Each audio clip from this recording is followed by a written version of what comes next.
Xo'p, demak, hozir 7-sinf algebra kursida o'tilgan mavzularni bir takrorlab olamiz. Aynan nima ekan asosiy bizga kerak bo'ladigan qismlari. 7-sinf algebra.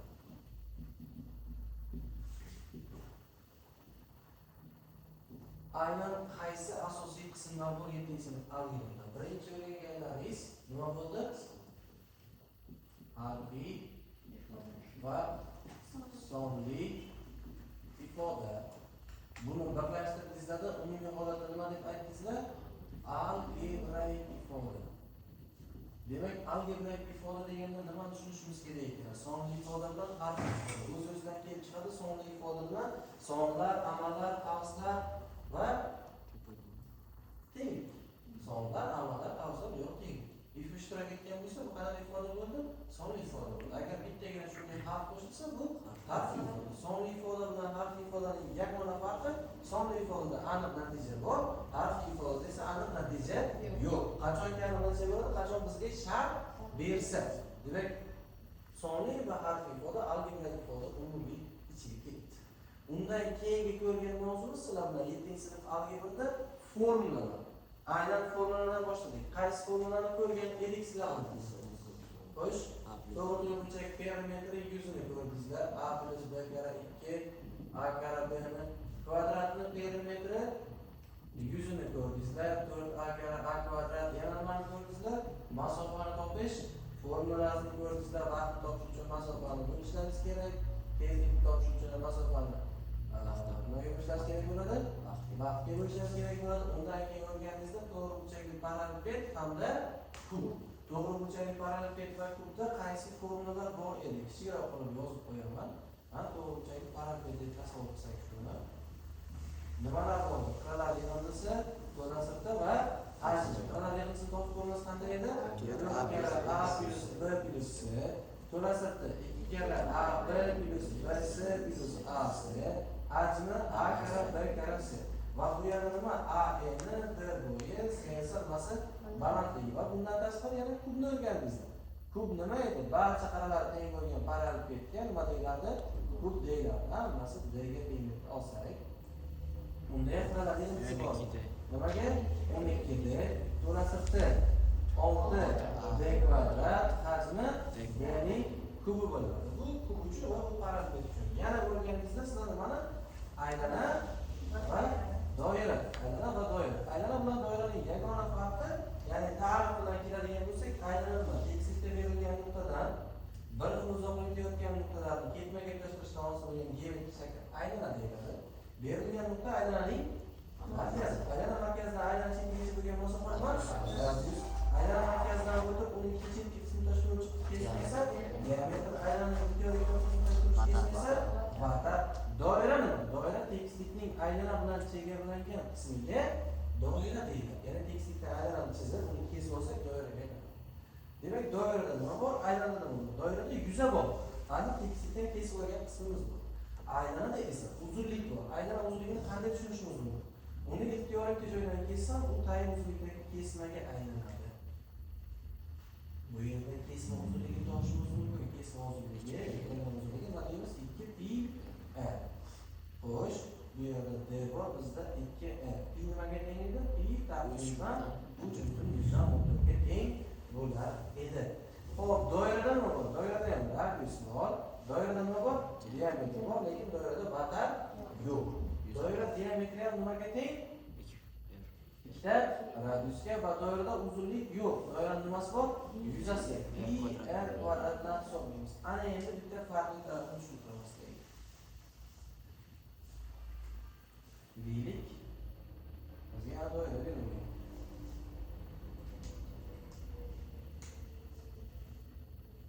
Endi yashil bilan chizilgan qism doira halqasi.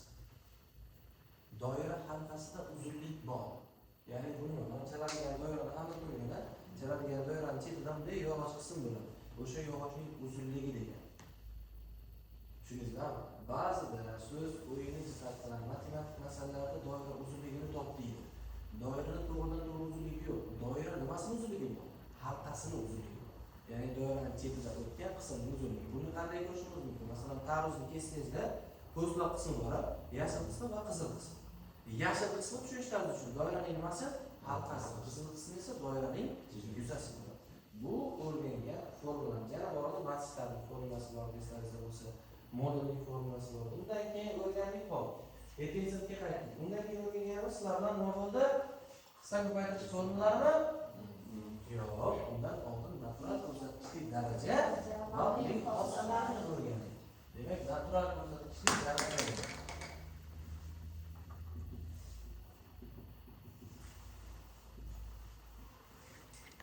Natural ko'rsatkichli daraja va uning xossalari. Natural ko'rsatkichli daraja qayerdan kelib chiqadi?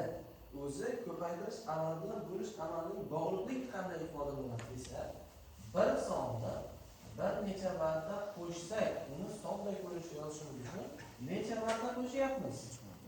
3 martami? Demak, o'sha sonni qo'shiluvchilar soniga ko'paytirishim yetarli. Bu qo'shish amalidan qaysi amal o'tdik? Ko'paytirish amali. Qo'shiqlar ko'paytirish orasidagi bog'liqlik deyiladi. Yig'indidan ko'paytmaydi. Endi natural ko'rsatkichli daraja qayerda ishlaydi desa, bir xil sonni bir necha marta ko'paytirsak, ko'paytirayotgan sonimiz uning darajasini beradi. Ya'ni a ni necha marta ko'paytirdik? 4 martami? Bu yerda a ning 4-si deyilar ekan. Ana endi shu yerda ikkita qism bor. Aynan buni ajratib yozishimiz sababi 9-sinfdagi ko'rsatkichli darajadagi ham tegishli bo'ladi. Yuqorisidagi nima, pastdagi nima? Nomlar bilan tushunib olaylik. Yuqoriga yoziladigani daraja, pastga yoziladigani nima? Asos. Ana endi asos va daraja tushunchasini xossalarda ko'proq ishlatamiz. Qanday ishlatishimiz mumkin edi? Xo'p, natural ko'rsatkichli daraja xossasini yozishni boshlasak, birinchisi a ni n'inchisi karra a ni n'inchisi bo'lsa, nima ifodani beradi? Asoslar darajalar qo'shiladi. Ya'ni, masalan, 3 ni 3-chi ko'paytirilgan 3 ni 8-chisi bo'lsa, 3 ni 2-chisi bo'larkan 11-chisi. Hop, undan keyin o'rgandik sizlar bilan, agar asoslar bir xil bo'lib ular bo'linsa nima bo'ladi? A n minus m-chisi, ya'ni ma'nosi, masalan 4 ni 8-chisi bo'lingan 4 ni kvadrati bo'lsa, bu degani 4 ni 6-chisi bo'ladi. Undan keyin o'rgandik sizlar bilan a ni n-chisini m-chisi, ya'ni darajani qavslik shaklidagi darajasi. Unda nima qilamiz? A ni n karra n-chisi bo'ldi. Bu degani masalan 3 ni 2-chisini 4-chisi bo'lsa, bu degani 3 ni 8-chisi bo'ladi. Keyingisini o'rgandik, ko'paytmaning darajasi a karra b ni n-chisi. Bu nimaga teng bo'ladi? A ni n-chisi karra b ni n-chisi. Bu holatda demak masalan 3x ni kvadrati desa, 3 ni kvadrati karra x ning nimasi? Kvadrati bo'ladi. Hop, undan keyin yana bitta o'rgandik. A taqsimda b ni nimasi? n-chisi. Bunda nimaga teng bo'ladi? A ni n-chisi taqsimda b ni n-chisi. Hop, masalan y taqsimda 7 ni 5-chisi bo'ladi. Bu degani y ni 5-chisi taqsimda 7 ning 5-chisi degani va albatta tushunib olishimiz kerak, bu xossalar o'ng tarafdan chap tarafga kelishda ham o'rinli. Tushunarli bo'ldimi? Ya'ni bu qismidan bu qismini ham hosil qilishimiz mumkin. Chunki bular ayni xossalar. Xo'sh, ana endi qo'shimcha ravishda natural ko'rsatkichli darajani hozir aytdik. Daraja qanaqa son bo'ladi? Natural ko'rsatkichli darajada. Natural son bo'ladi. Endi biz bunga qo'shimcha qilamizda butun ko'rsatkichli darajalarni yozamiz. Butun. Alla ratsional deyman. Butun. Unda qaysilar kiradi? Demak, har qanday sonning nol'inchisi birga teng. Asos faqat nimadan farqli bo'lishi kerak? Nol. Bu degan masalan x nol'inchisi ham 1, faqat x teng emas nima? 0. Yoki masalan shu nol'inchisi ham 1, minus 5 nol'inchisi ham 1 degan. Xo'p, undan keyin o'rgandik sizlar bilan manfiy darajani musbatga aylantirish. Dedik masalan a ni minus n-chisi bo'lsa, bu nima bo'ladi? Bir taqsimda a ni n-chisi. Ya'ni masalan 5 ning minus 3-chisi degani bu bir taqsimda 5 ning 3-chisi degani ekan. Tushunarli. Agar qaysi ko'rinishda bo'lsa, surat mahrajining o'rni almashadi. Xo'p, natural ko'rsatkichli darajadan keyin sizlar bilan o'rgandik nimani? Qisqa ko'paytirish formulasi. Qisqa ko'paytirish formulalarini o'rgandik. Demak, 4-chi o'rgangan qismimiz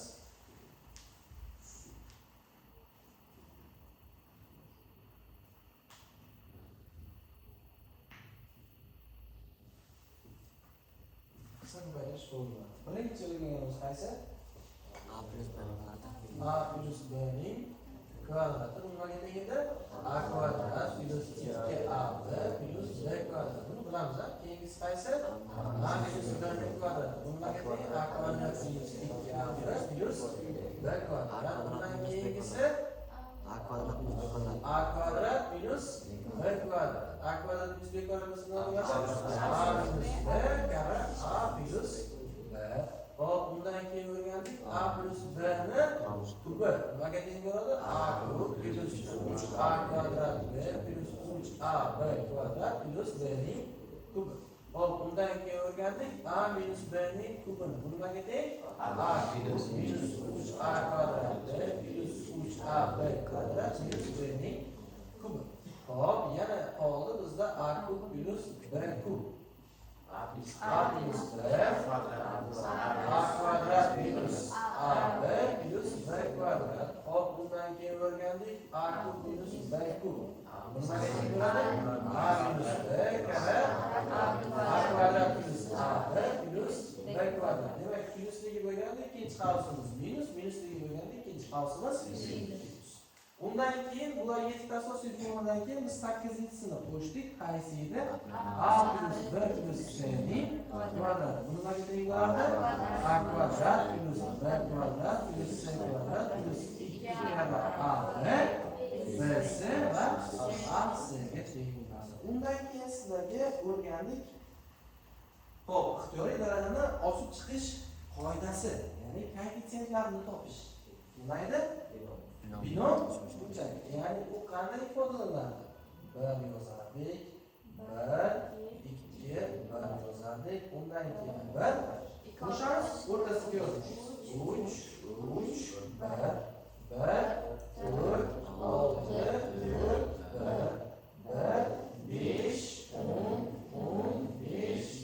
Bizga kerak bo'lgan darajani xuddi shunday oson mumkin. Faqat shuni olish kerak. Bu oldidagi nimalar? Bunga ichidagi A va B da keladigan ko'paytirishlarning sonlari kirmaydi. U o'z o'rniga ketadi. Bu faqat oldida yozilgan koeffitsiyentlar. Bu deylik, masalan, tushunarli bo'lishi uchun A plus B ni birinchisi, A plus B ni kvadrati, A plus B ni kubi, A plus B ni to'rtinchisi, A plus B ni beshinchisi va hokazo shu tartibda ketar ekan. Bu qisqa ko'paytirish formulalari. To'g'rimi? Ana endi umumiy holatda sizlarning 7-sinfda eng qiynalgan joyingiz desangiz bo'ladi. Algebra kasrlar. Ya'ni nahvida ham, suratida ham algebra ifoda keladigan kasrlarga algebra kasrlar deydi. Algebra kasrlarning asosiy biz ishlatadigan ikkita qismi natural ko'rsatkichlik darajaning xossasi hamda qisqa ko'paytirish formulalari yordamida yo umumiy matraz beradi yoki surat matrazini bir xil qismga qisqartiradi. Xuddi shu ikkala xossadan foydalanadi. Natural ko'rsatkichlik daraja hamda qisqa ko'paytirish formulalari. Undan keyin sizlardan asosiy o'rgandik. Oxirgi qismimiz nima? Kombinatoriya. 5-o'rgangan katta qismimiz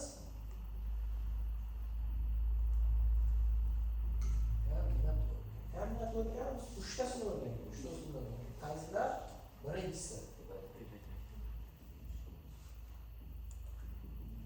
ko'paytirish, ikkinchisi o'rinlash qilish, uchinchisi guruhlash. Aynan bularning ma'nosi nima? Ko'paytirish desa nima bo'ladi? O'rinlashtirish desa nima bo'ladi? Guruhlash desa nima bo'ladi? Ko'paytirish degani bizga berilgan elementlar sonidan kombinatsiyalash. Demak, n ta element berilgan, n ta element berilgan. Ularning jamlanmasidan nechta marta olishim mumkin? Kombinatsiya. Nima bo'ladi bunda? N kare n.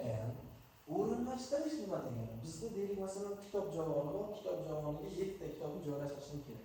7 xil narsaga. Bunda necha xil kombinatsiyalar joylashtirishim kerak? Uni topishim uchun men o'rinlashtirish formulasidan foydalanaman. Bunda bo'ladi n teng n ning faktorial. N ning faktorial degani bu 1 kare 2 kare 3 kare va hokazo toki n gacha degan ko'paytirish.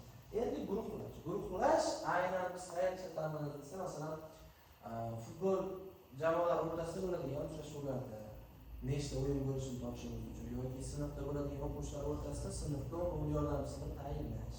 Bu yerda guruhlashdan foydalanadi. Guruhlash qanday edi?